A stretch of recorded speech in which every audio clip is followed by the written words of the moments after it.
শিক্ষার্থীবৃন্দ, আশা করি তোমরা সবাই ভালো আছো। আমি সৃষ্টিকর্তার অশেষ কৃপায় তোমাদের দোয়াতে ভালো আছি, সুস্থ আছি। আজ আমি তোমাদের সাথে আসলে যে বিষয়টা নিয়ে আলোচনা করব সেটা হচ্ছে নবম দশম শ্রেণীর বাংলা দ্বিতীয় পত্র অংশের কারক ও বিভক্তি, সম্বোধন ও সম্বন্ধ ও সম্বোধন পদ সম্পর্কে আলোচনা করবো আমরা। তাহলে আজকে আমাদের বিষয় কারক ও বিভক্তি এবং সম্বন্ধ ও সম্বোধন পদ।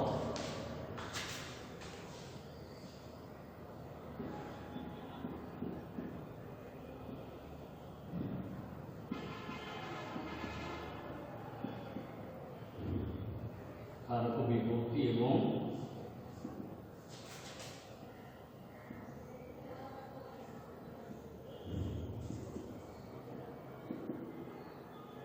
সম্বন্ধ ও সম্বোধন পদ।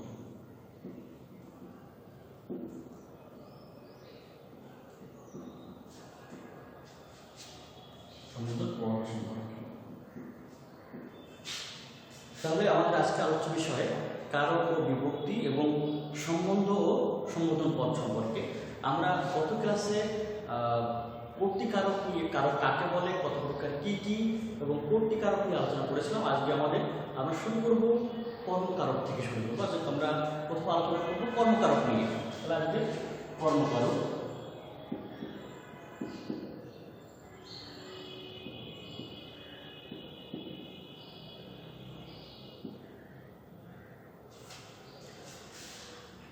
তাহলে কর্মকারক এখানে কাকে বলে আমরা সেটা দেখি। এখানে যাকে আশ্রয় করে কর্তা ক্রিয়া সম্পূর্ণ করে তাকে কর্মকারক বলে। তার মানে কর্তা যেটা করে সেটা হচ্ছে কর্ম। কর্ম দুই প্রকার, একটা হচ্ছে মুখ্য কর্ম আর একটা হচ্ছে গৌণ কর্ম। তাহলে কর্ম কত প্রকার? তাহলে কর্তা যে কাজটা করে সেটা হচ্ছে কর্ম আর করাটা হচ্ছে ক্রিয়া। তাহলে এখানে কর্ম দুই প্রকার। কর্ম দুই প্রকার।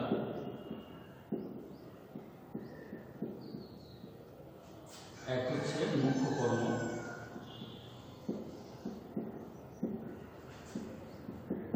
আর দুই হচ্ছে গৌণ কর্ম।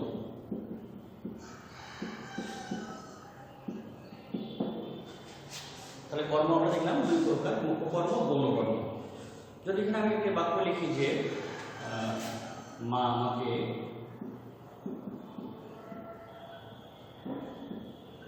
একটি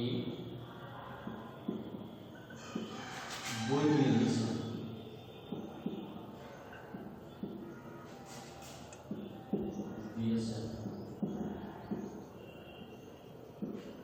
এখানে ক্রিয়া হচ্ছে কিনে দিয়েছে। সাধারণত কর্তাকে ক্রিয়াকে কি বা কাকে দিয়ে প্রশ্ন কর্ম বলা যায়, কি বা কাকে দিয়ে ক্রিয়াকে। সাধারণত বাক্যের ক্রিয়াকে কি বা কাকে দিয়ে প্রশ্ন করলে কর্ম পাওয়া যায়। এখানে কিনে দিয়েছেন বা কিনে দিয়েছেন, কি কিনে দিয়েছেন? বই। কাকে কিনে দিয়েছেন? আমার। এখানে দুটো উত্তর পাওয়া যায়। যদি একটা বাক্যে দুটো কর্ম থাকে তাহলে একটা হয় বস্তুবাচক, একটা হয় ব্যক্তিবাচক। তাহলে এখানে বইটা হচ্ছে বস্তু আর আমি হচ্ছে ব্যক্তি। তাহলে যদি দুটো কর্ম থাকে, একটা বললাম একটা হয় বস্তুবাচক, একটা হয় ব্যক্তিবাচক। তাহলে বস্তুবাচকটা হচ্ছে মুখ্য কর্ম, তাহলে বই হচ্ছে মুখ্য কর্ম। আর আমাকে, আমি হচ্ছে ব্যক্তি, এটা হচ্ছে গৌণ কর্ম। তাহলে আমরা এখানে দেখলাম যে সাধারণত একটা বাক্যের ক্রিয়াকে কি বা কাকে দিয়ে প্রশ্ন করলে আসলে কর্ম পাওয়া যায়। এবং কর্ম দুই প্রকার এখানে বলা হয়েছে। কর্ম দুই প্রকার কি কি? মুখ্য কর্ম ও গৌণ কর্ম। তাহলে মুখ্য কর্ম সাধারণত বস্তুবাচক হয় এবং গৌণ কর্ম হয় ব্যক্তিবাচক। কর্মকারকের প্রকারভেদ আমরা দেখলাম এখানে সক এবং সকর্ম ক্রিয়া কর্ম। যেমন এখানে একটা বাক্য লিখি,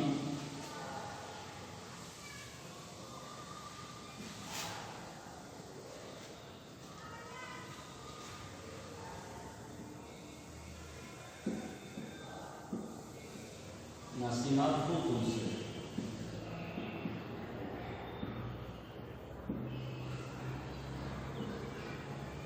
এখানে ক্রিয়া তুলছে, কি তুলছে? ফুল। তাহলে এখানে এই বাক্যে ক্রিয়ার কর্ম আছে, কর্ম হচ্ছে ফুল এখানে, আর কর্তা নাসিমা। তাহলে এখানে কি তুলছে? ফুল তুলছে। তাহলে ফুল এখানে কর্ম, এবং এই ক্রিয়াটাকে বলা হয় সকর্মক ক্রিয়া। যে ক্রিয়ার কর্ম আছে সেই ক্রিয়াকে বলা হয় সকর্মক ক্রিয়া। তাহলে এখানে এই সকর্মক ক্রিয়ার কর্ম হচ্ছে এখানে ফুল। এরপর আছে প্রযোজ্য ক্রিয়া। সাধারণত কর্তা যখন নিজে না করে অন্যকে দিয়ে কাজটি করায় তখন যে করায় সে হচ্ছে প্রযোজক, আর যে করে হচ্ছে প্রযোজ্য। যেমন ছেলেটিকে বিছানায় শোয়াও, তাহলে এখানে শোয়াবেকে তোমার এখানে কর্তা উজ্জ্ব রয়েছে, কারণ যে সামনে আছে সেই শোয়াবে, এখানে যে তুমি বা তোমরা, আর শোবেকে ছেলেকে নিজেই শোবে। ছেলে হচ্ছে এখানে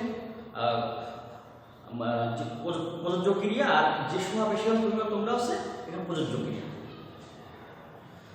সমধাতুজ কর্ম, সমধাতুজ কর্ম, যদি বাক্যের কর্ম এবং ক্রিয়া গঠিত হয় একই ধাতু থেকে তখন সেই কর্মকে বলা হয় সমধাতুজ কর্ম।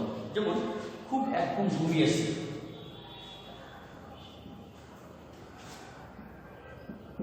খুব এক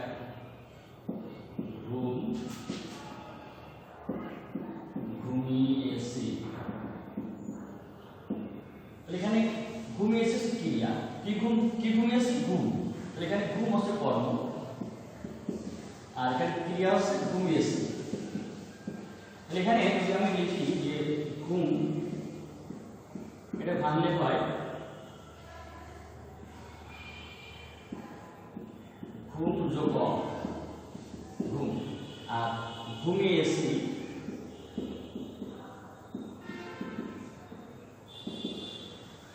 ঘুম যোগ এসি।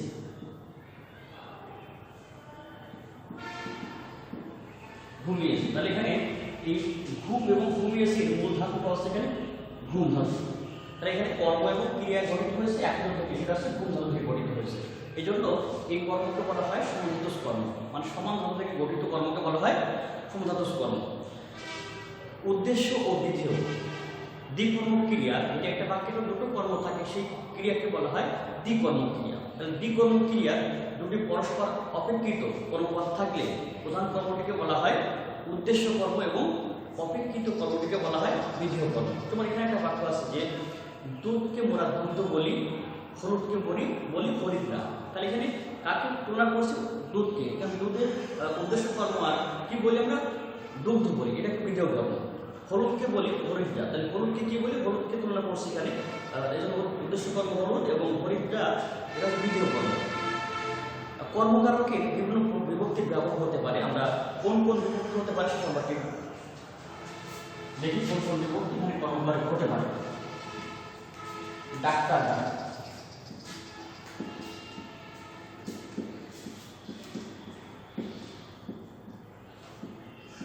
একটা বাক্য। ডাক্তার এখানে ক্রিয়া, ডাক্তারকে এখানে কর্তা উজ্জ্ব আছে, কারণ যে ডাক্তার সে হচ্ছে কর্তা, এখানে কর্তা উজ্জ্ব আছে। এখানে কাকে ডাকবে? ডাক্তার। ডাক্তার হচ্ছে মূল শব্দ, এখানে কর্ম হচ্ছে ডাক্তার, এবং ডাক্তারের কোনো বিভক্তি নেই, ডাক্তারটা হচ্ছে মূল শব্দ। তো এটা যদি আমরা নির্ণয় করি কোন বিভক্তি, তাহলে এখানে কর্মকারক দিয়ে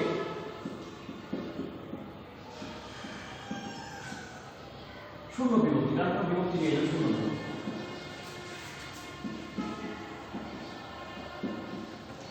অথবা লেখা যায় কর্মে শূন্য, সংক্ষেপে লেখা যায় কি? কর্মে শূন্য, এভাবে লেখা সম্ভব। এরপরে যে আমাকে একখানা বই দাও, যদি আমি লিখি যে আমাকে একখানা বই দাও, তাহলে দাও, এখানে দাও ক্রিয়া, কি দাও? বই। কাকে দাও? আমাকে দাও। এখানে দুটো কর্ম আছে, এখানে দুটো কর্ম আছে এখানে, এবং এই দাও এখানে ক্রিয়াটা দ্বিকর্মক ক্রিয়ার দ্বিকর্মক ক্রিয়াটা, কারণ দুটো কর্ম আছে। ধরুন বই একটা কর্ম, বস্তুবাচক কর্ম বা মুখ্য কর্ম, এবং আমাকে হচ্ছে বৃত্তিবাচক কর্মের গৌণ কর্ম। রবীন্দ্রনাথ পড়লাম, নজরুল পড়লাম, ঈশ্বরনাথ খেতে পেলাম না, তার মানে রবীন্দ্রনাথের বই পড়লাম।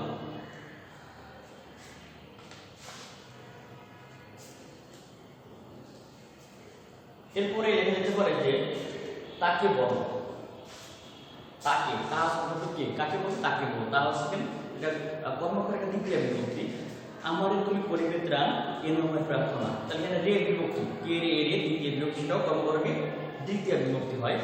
আর ষষ্ঠী বা র বিভক্তি, তোমার দেখা পেলাম না, ওই যে আমি লিখি এখানে যে তোমার দেখা পেলাম না, তাহলে পেলাম না এখানে কার দেখা পেলাম? তোমার। এখানে তুমি আছে কর্ম, এখানে তোমার আছে শব্দ, তোমার বা আমার শব্দ র আছে বিভক্তি, তাহলে এখানে কার দেখা কাকে দেখা পেলাম না? তোমার দেখা। তাহলে এখানে কর্মী কারকে র সঠিক বিভক্তি, তাহলে দ্বিতীয় সঠিক বিভক্তি, তাহলে কর্মী ষষ্ঠী, কোন কারণে বলতে কর্মী ষষ্ঠী। এরপর হতে পারে জিজ্ঞাসিবে জনে জনে, জিজ্ঞাসিবে জনে জনে, কাকে জিজ্ঞাসা? জনে জনে, প্রত্যেক জনকে। তাহলে এখানে জনে জনে, এখানে এটা কর্ম এবং এখানে সত্যের রূপ, কর্মের সপ্তমী, এটা সপ্তমী। তাহলে আমরা এখানে দেখলাম যে কর্মকাণ্ড পেতে গেলে বাক্যের ক্রিয়াকে কি বা কাকে দিয়ে প্রশ্ন করলে এখন কর্মকাণ্ড পাওয়া যেতে পারে। এরপরে আমরা কর্মকারক, আলোচনা করবো কর্মকারক নিয়ে।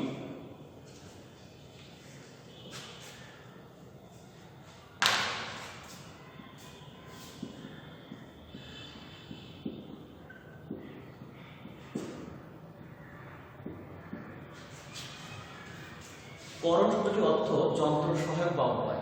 শব্দটির অর্থ যন্ত্র সহায়ক বা উপায়। ক্রিয়া সম্পাদনের যন্ত্র, উপকরণ বা সহায়ককে করণকারক বলা হয়। মানে তার অর্থ যে কর্তা যার সাহায্যে, যাকে অবলম্বন করে, যাকে ব্যবহার করে ক্রিয়া সম্পন্ন করে তাকে করণ বলা হয়। বা কুচিত ক্রিয়াপদের সঙ্গে কিসের দ্বারা বা কি উপায়, তাহলে কিসের দ্বারা বা কি উপায়, কিসের দ্বারা অথবা কি উপায়।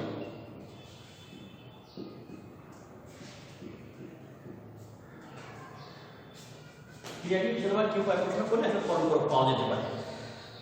যেমন নীরা কলম দিয়ে লেখে, লিখছি আমরা নীরা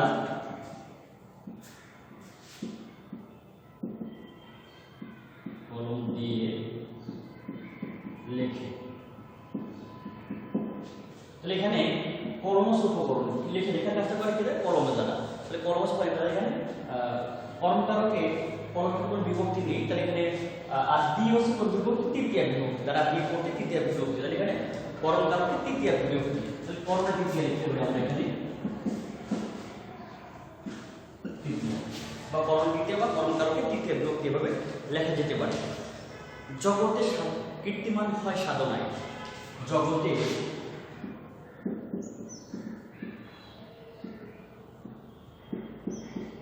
কীর্তিমান হয় সাধনায়, তার মানে সাধনার দ্বারা, তাহলে সেটা দ্বারা সাধনায় বা সাধনার দ্বারা। তাহলে এখানে সাধনা হল অন্তস্থ সপ্তম বিভক্তি, অন্তস্থ কোন বিভক্তি? সপ্তম বিভক্তি। তাহলে এটা কি হবে? করণকারকে সপ্তম বিভক্তি, মানে কর্ণের সপ্তমী।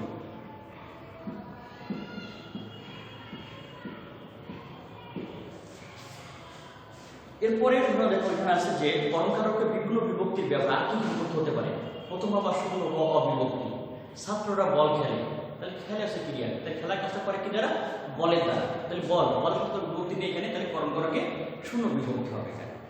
ডাকাতেরা গৃহস্বামীর মাথায় লাঠি মেরেছে, তাহলে মারার কাজটা করছে কি দ্বারা? লাঠির দ্বারা, লাঠির উপকরণ এখানে।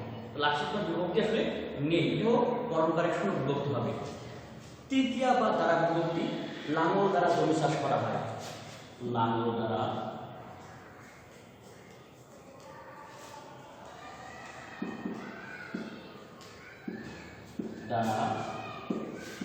জমি চাষ করা হয়।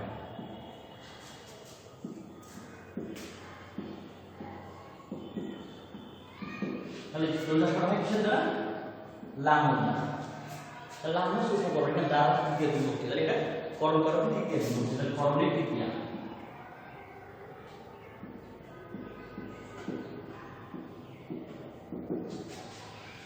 এরপরে লিখতে পারি যে এখানে যেমন লেখা আছে এখানে মন দিয়া করো সব বিদ্যা উপার্জন, তাহলে কিসের দ্বারা? মনের দ্বারা। তাহলে মন হচ্ছে এখানে মানে এখানে দিয়া হচ্ছে তৃতীয় বিভক্তি, দ্বারা বিভক্তি তৃতীয় বিভক্তি, তার সমস্যার নাম কি হবে? কারক নাম কি হবে? কর্মকারকে তৃতীয় বিভক্তি। ফুলে ফুলে ঘর ভরেছে, যদি আমরা লিখি ফুলে ফুলে ঘর ভরেছে,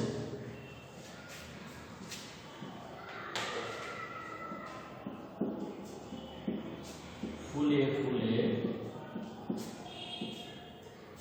ঘর ভরেছে। ঘর ভরেছে কিছু দ্বারা ফুলে দ্বারা, ফুলে ফুলে প্লাস ফুল শব্দ এখানে, আর তিন শব্দ বিভক্তি, তাহলে এটা করণ করকে কিছু দ্বারা কিসের দ্বারা ভর ভরেছে, ফুলের দ্বারা, তাহলে এখানে করণ করকে সপ্তম বিভক্তি, করণে সপ্তম।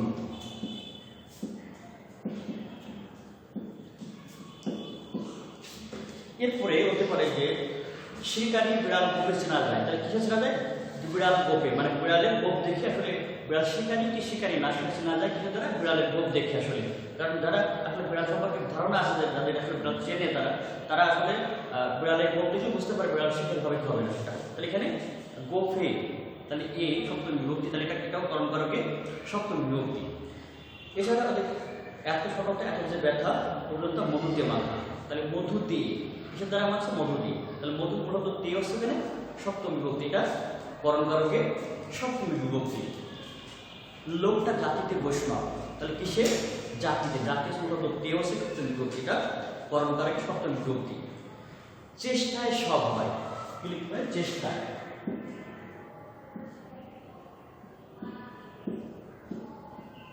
সব হয়, তাহলে চেষ্টার দ্বারা, চেষ্টা করতে অন্তঃসত্ত্ব বিভক্তিটা করণের সপ্তম।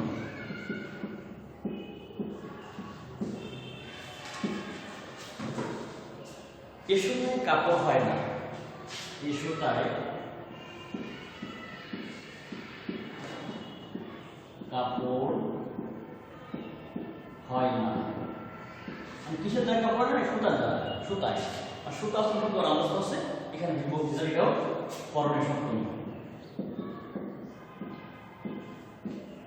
তাহলে আমরা এখানে পড়লাম যে কর্মকারক এবং কর্মকারক। কর্মকারক সাধারণত মানে কর্তা যেটা করে সেটাকে কর্ম বলা হয়, এবং সেখানে বিভিন্ন বিভক্তি ব্যবহার করতে পারে। এখানে কর্মকে দুই ভাগে ভাগ করা হয়েছে, একটা মুখ্য কর্ম আর একটা গৌণ কর্ম।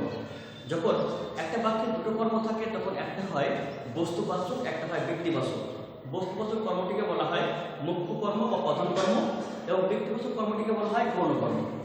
আর এখানে করণ কর্ম দেখলাম, করণ শব্দ যন্ত্র, সহায়ক বা উপায়। এখানে ক্রিয়াকে কি দ্বারা বা কি দ্বারা বা কিসের দ্বারা প্রশ্ন করলে আসলে করণ পাওয়া যায়। এখন এখানে সেই করণ করকের এখানে যে বিভিন্ন বিভক্তি ব্যবহার হয় সেটাও আমরা এখানে দেখলাম, উদাহরণ দেখলাম। এখানে সম্বোধন কারক, আমরা সম্বোধন কারক,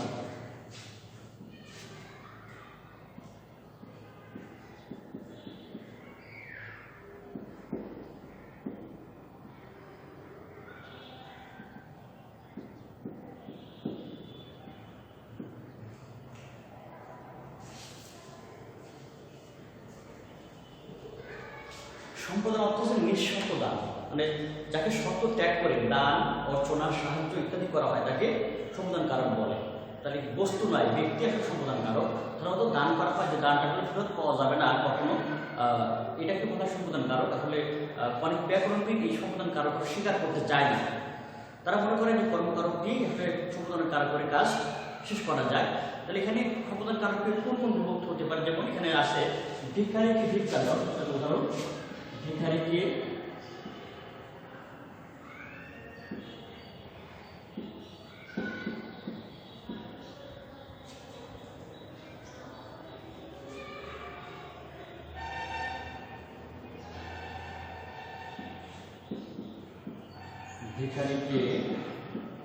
ভিক্ষা দাও।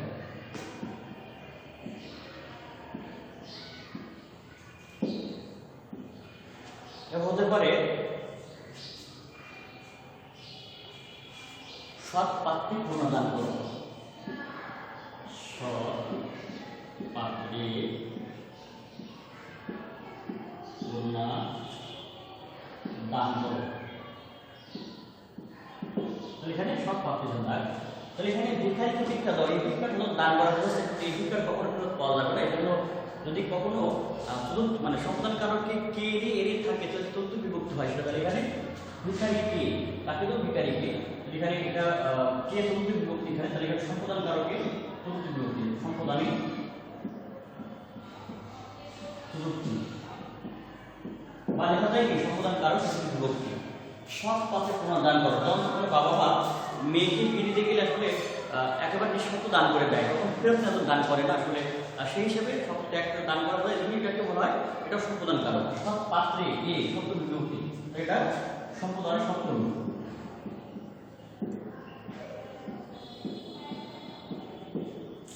এবার বলতে পারে অন্ধজনে দেহ আলো, তার মানে অন্ধজনকে কি পথ দেখাও, আলো দেখাও বা সাহায্য করো, তো অন্ধজন এটাও সপ্তমী বিভক্তি সম্বোধন কারকে।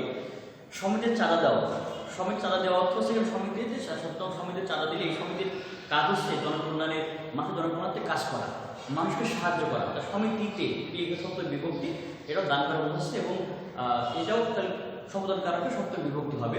তাহলে আমরা আজ কর্মকারক, কর্মকারক এবং সম্বোধন কারক সম্পর্কে আলোচনা করলাম। আরও দুটো কারক বাকি রয়ে গেল, অপদান কারক এবং অধিকরণ কারক। আমরা আগামী ক্লাসে সেটা আলোচনা করব। তোমরা এই যেটা আমরা আলোচনা করলাম তোমরা এটা অবশ্যই বাড়িতে একাধিকবার চর্চা করবে, যাতে করে ভুল না হয়। সামনে আমাদের পরীক্ষা হলে, যদি পরীক্ষা হয় তাহলে হয়তো যাতে ভালো ফলাফল আমরা করতে পারি, এর জন্য ভালোভাবে প্রস্তুতি নিতে হবে এবং সেভাবে সব সাবজেক্ট সব বিষয়গুলোকে ভালোভাবে পড়তে হবে এবং সময়টাকে উপযুক্তভাবে ব্যবহার করতে হবে, এবং যাতে করে আমাদের জীবনটা আরও সুন্দর হয়, আরও সফল হতে পারি। সেজন্য অবশ্যই তোমরা স্বাস্থ্যবিধি মেনে চলবে। বাইরে বাসার বাইরে বা বাড়ির বাইরে প্রচুর ছাড়া বাইরে যাবে না, এবং গেলেও অবশ্যই মাস্ক ব্যবহার করবে। আর পড়াশোনাটাকে অবশ্যই চালিয়ে যাবে ভালোভাবে। ধন্যবাদ সবাইকে। আগামী দিনে কোনো এক ক্লাসে আবার দেখা হবে। সবাই সুস্থ থাকো, ভালো থাকো। ধন্যবাদ।